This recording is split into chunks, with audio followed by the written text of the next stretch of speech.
दोस्तों, मैं तमन्ना TV news में आप सभी का स्वागत करती हूँ। इस वक्त की बड़ी अपडेट आप लोगों को करनाल से बताई जा रही है। करनाल के मानव सेवा संघ में आज योगी समाज के तमाम लोग जो हैं यहाँ पर पहुँचे हैं। और आपको बता दें कि आज गोरखनाथ जो बाबा हैं उनका जन्मदिन के उपलक्ष्य पर यहाँ पर तमाम जो लोग पहुँचे हैं, आइए हम उनसे भी बात करेंगे आखिर कितना समय जो है ये गोरखनाथ जी के जो बर्थडे को सेलिब्रेट यहाँ पर पहुँचे हैं, जो यहाँ पर अतिथिगण आए हैं, हम उनसे भी बात करेंगे। तो वीडियो पर बने रहें। इस वीडियो को ज़्यादा से ज़्यादा लाइक और शेयर ज़रूर कीजिएगा और अपनी राय कमेंट बॉक्स में ज़रूर दीजिएगा। तृतीय स्मृति दिवस के अवसर पर जो यहाँ जोगी समाज के जागृति मंच के जो तमाम जो लोग हैं वो यहाँ पर पहुँचे हैं। आपको दिखा दें कि नरपंथियों, तुम सोए पड़े हो।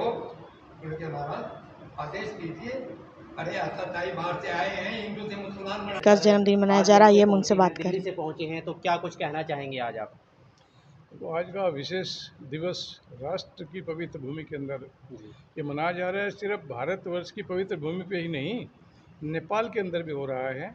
और जितने सनातन परंपरा के लोग हैं अपने, वो सभी मना रहे हैं। और भगवान गुरु गोरखनाथ जी सिर्फ एक समाज के जरूर थे, लेकिन काम उन्होंने राष्ट्र का किया है।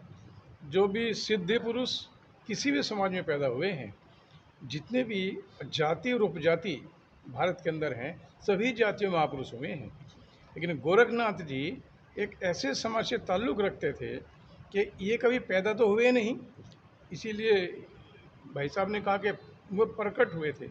लेकिन जब समाज के अंदर छिन्न भिन्न व्यवस्थाएं रही, जाति को लेकर के, आर्थिक संपन्नता को लेकर के, बाहुबलीपन को लेकर के, उस दौरान गुरु गोरखनाथ जी ने एक नाथ योगी परंपरा या नाथ संप्रदाय का नाम दे करके भारत के अंदर, नेपाल के अंदर, पूरी पृथ्वी के ऊपर जितने भी लोग थे उन सभी को नाथ संप्रदाय में आने का आह्वान किया। सभी बिरादरी के लोग नाथ संप्रदाय में हैं और जितने भी गोत्र हैं सभी गोत्र भी नाथ संप्रदाय के अंदर हैं। कोई गोत्र शायद ऐसा ना हो कि जो नाथ संप्रदाय के जो लोग बैठे हैं उनके गोत्रों से ना मिलते हो। इनमें कौशिक गोत्र भी है, मलिक भी हैं, तोमर भी हैं, चौहान भी हैं, सभी गोत्र इसके अंदर हैं। इसलिए ये एक संप्रदाय है, नाथ संप्रदाय। और नेपाल के राजगुरु नरहरिनाथ जी रहे हैं।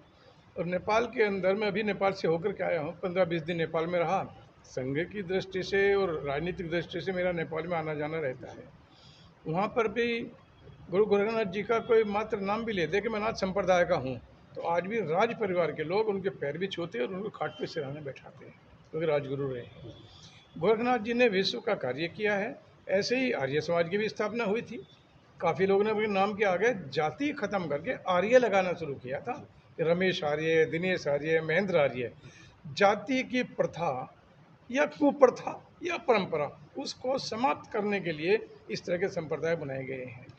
जाति को हालांकि कोई बड़ी जाति छोटी जाति मानना नहीं चाहिए, लेकिन अभी सरकार ने भी जाति जनगणना की घोषणा की है कि भाई जनगणना की घोषणा करो, जाति का घोषणा चाहिए।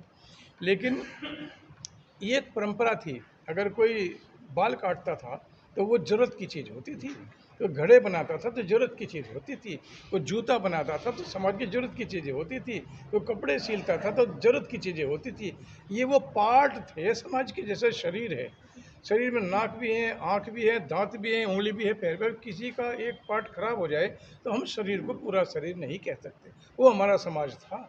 गांव के अंदर भी कपड़े सिलाने तो दर्जी के पास जाएंगे, और दर्जी का नाम दिया।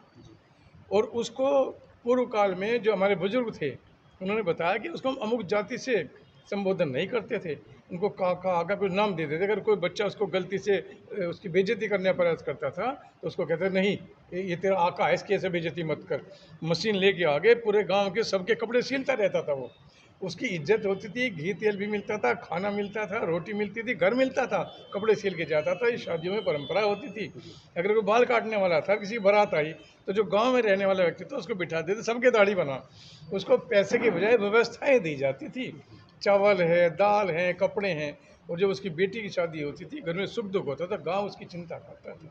गांव की बेटी एक व्यक्ति की बेटी नहीं, पूरे गांव की बेटी होती थी। ये हमारी परंपराएं थी। लेकिन जिस राष्ट्र के अंदर मंदिर में आज भी लगता है, लेकिन जब राजा की वहाँ किन्हीं कारणवश वो नहीं रहे, उस दौरान परंपरा बंद हुई। तो हमने नेपाल में गए, नेपाल में जाकर के अंतर्राष्ट्रीय गौ माता सेवा महासंघ और जोगी जागृति मिशन के एक नेतृत्व के अंदर खिचड़ी वहाँ बनाई, गोरखा पहाड़ के अंदर। गोरखा पहाड़ पे खिचड़ी बना करके वो परंपरा शुरू की और यशस्वी जो अपने मुख्यमंत्री हैं उत्तर प्रदेश के आदित्यनाथ जी, उन्होंने वो खिचड़ी स्वीकार की। पिछले 3 साल से वो परंपरा हमने स्टार्ट की है। और एक लोकल गाय देसी जो मृगस्थली के पास में थी, गोरखनाथ जी जहाँ रहते तो गाय भी हमने आदित्यनाथ जी को भेंट की। अब ये परंपरा हमने स्टार्ट की है। तो गोरखनाथ जी तो महान संत थे, लेकिन मैं फिर कहता हूँ इस समाज की एक बहुत बड़ी बात है कि समाज के अंदर वो थे, इनकी इज्जत है ये बहुत बड़ी, लेकिन उन्होंने काम पूरे विश्व के लिए किया है, सिर्फ भारत के ही नहीं और सब समाज के लिए किया। और यहाँ पे गांव है एल्लम, वहाँ पे पवार गोत्र हैं, सारे जाट समाज के लोग हैं, वो छड़ी निकालते हैं, गोरखनाथ जी पूजा करते हैं, गोरखनाथ जी का अनुयायी हैं जी, उनका चित्र लगा बड़ा बाकायदा और गोरखनाथ का मंदिर बना के पूरी पूजा पाठ करते हैं। इसलिए अमुक समाज, ऋषि वाल्मीकि थे, वाल्मीकि समाज के थे, लेकिन रामायण की कल्पना की। रामचंद्र जी राजपूत थे, उनके दोनों बच्चे राजपूत थे, उनका पालन पोषण क्या हुए, पैदा हुए। तो विश्व के संत किसी भी बिरादरी में हो, संत पूरे राष्ट्र का होता है। तो गोरखनाथ जी एक अद्वितीय संत रहे। वो मैं 2013 में वहाँ का प्रभारी रहा कश्मीर का, जब माननीय राजनाथ जी अध्यक्ष थे तो मुझे कश्मीर भेजा था। वहाँ बाढ़ आई थी 2014 में, तो मैं वहाँ पे गया, लंबे समय वहाँ इंचार्ज रह करके आया। तब 370 ख़त्म नहीं थी, 370 वहाँ लागू थी, तो मुझे काम करने का सौभाग्य प्राप्त हुआ है।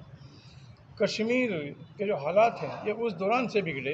हालांकि मेरी किसी की पॉलिटिकल पार्टी के व्यक्ति को ठेस पहुंचाने की कोई सोच नहीं है, ना हम इस कार्य को करते हैं।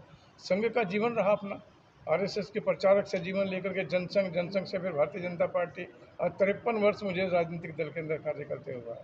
इसलिए हम लोग जो भी राजनीतिक दल में कार्य करते हैं, पर धर्म नहीं होता। लेकिन हिंदू कह के गोली मारना, आइडेंटिटी कार्ड देख के गोली मारना, तो इसका तो साबित करता है इस बात का कि गुंडे का धर्म है, टेररिस्ट का धर्म है। उस बात को देखते हुए माननीय यशस्वी प्रधानमंत्री मोदी जी ने निर्णय लिया कि नहीं, इसका बदला लेना चाहिए।